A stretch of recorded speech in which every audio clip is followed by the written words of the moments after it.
this is Big Buddy again from Big Buddy World, and we are back over here with our third story of our second destination. Our first destination was the Hampi story series about stories about Hampi, and the second destination, the Golden Triangle story series for children. That's for you guys. Okay, you remember the Golden Triangle? The 3 points, yes. Konark, Puri and Bhubaneswar. We have already visited Konark and we travelled to Puri, and right now we are travelling to Bhubaneswar. So today's story is somewhere near Bhubaneswar, that is around 7 kilometers away from Bhubaneswar, and the title of the story today is Ashoka, the Great Emperor. Okay, but before we start the story, you know what do we do, right? What is that? Yeah, right. We sing a song. So let's go ahead with our song. Let's go to our next destination. Odisha is our next fascination. Kalinga and Utkala were its name. Brought the country lot of fame. Okay. Bhubaneswar, Konark and Puri. Golden Triangle is their story. Chilika is the biggest lake. Story about it will be a wonderful take. So, let's go to our next destination. Odisha is our next fascination. So, the story goes like this. 7 kilometers away from Bhubaneswar, there is a place, there is a river called Daya River, and beside Daya River, there is a stupa, and that is on the Dhauli, and that's known as Dhauli Giri. Okay, it's a beautiful stupa. But the road leading towards the stupa, when you go and you enter that road, you can see lot of rock edicts over there, and on that there are a lot of inscriptions.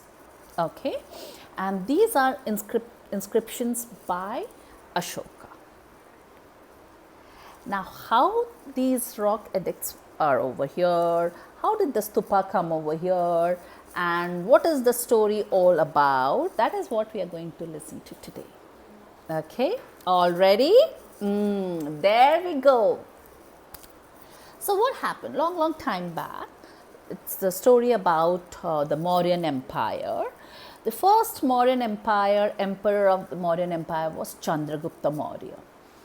Okay, and he was a very famous emperor, and then after that his son Bindusara, and Bindusara's son is Ashoka.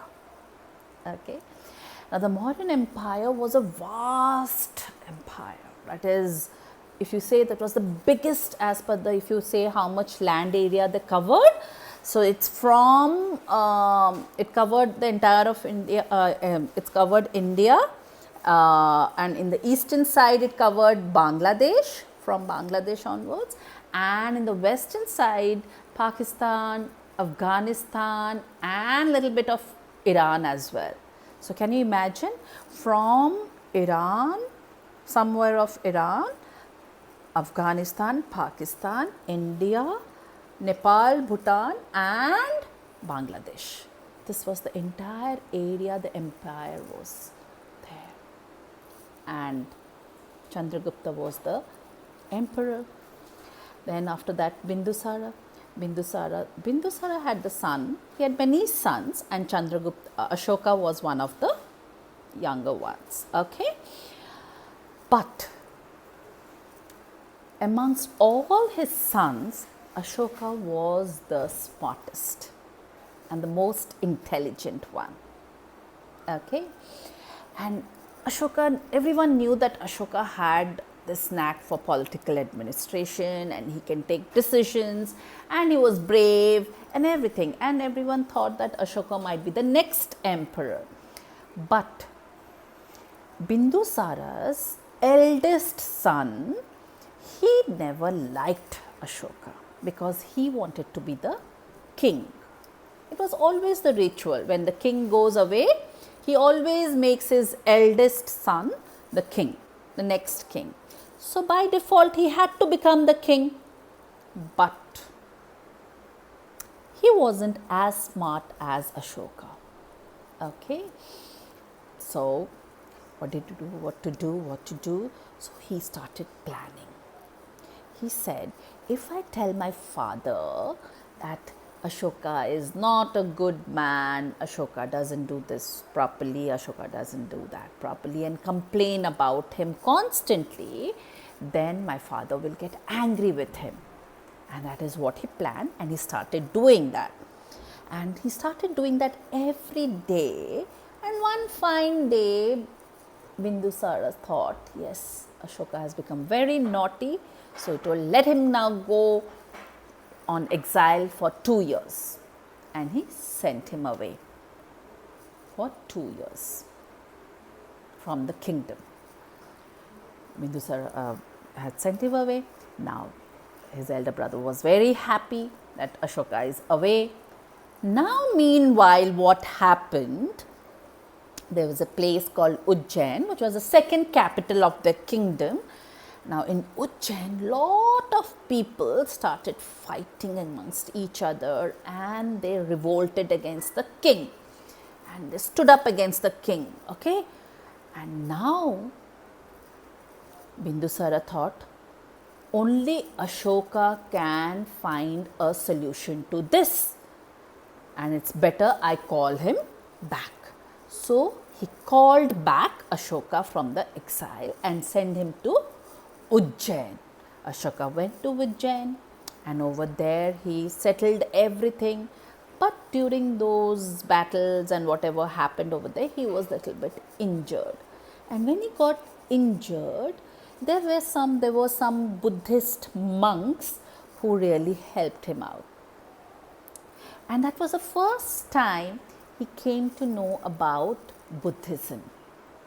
Okay, so time went by. Now Bindusara, his father, died, and after he died, Ashoka became the emperor because he was the smartest and he defeated all his brothers, and he became the next emperor. But he was a very ruthless emperor. Okay, he was a very cruel man, and he used to have wars with different states, countries, and he was becoming more and more powerful, no doubt, but he was very ruthless. Now, in this manner, he attacked a kingdom called Kalinga, which is Odisha at the present day. When he attacked Kalinga and he fought and he had the war over there, and the day after the war, when he went to the battlefield, and there when he saw over there so many dead bodies, okay, around 100,000 dead bodies all lying over there, and their children crying and their parents crying. And it's not about only those 100,000 dead bodies, but their children, their parents, everyone.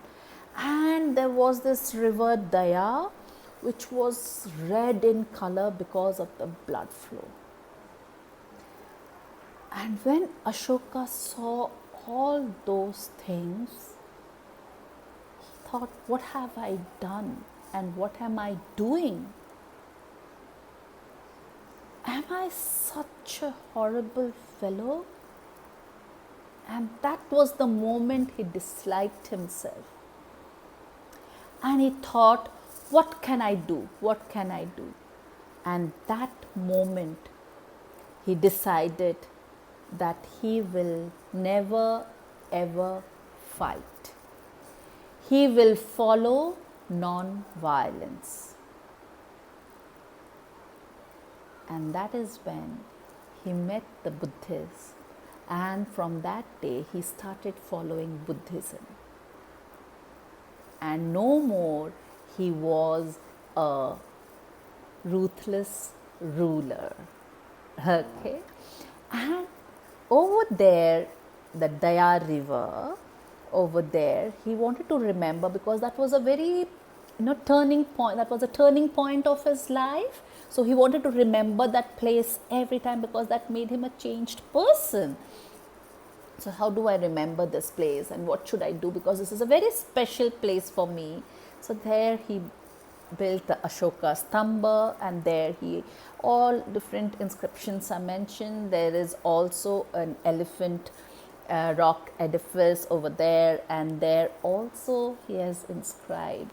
And later on, and he built lot of stupas and krishas, and later on the stupa was built over there, the Dholi stupa, which is white in color and beautiful. It's beautiful. Okay, so this is the story about the Daya river. Okay, the stupa, the Ashoka Stamba, which is there till today. It's there near Bhubaneswar, that is 7 kilometers away from Bhubaneswar. Okay, so when you go to Bhubaneswar, you can see this, and then you can remember this story. Okay, okay, now it's time for our quiz questions, the 3 questions. The first question is, who is the grandfather of Ashoka? Okay, second question, how many kilometers away from Bhubaneswar is Dhauligiri? Okay, third question, Dhauligiri is of what color? Okay, see you tomorrow again with our next story. Till then, bye.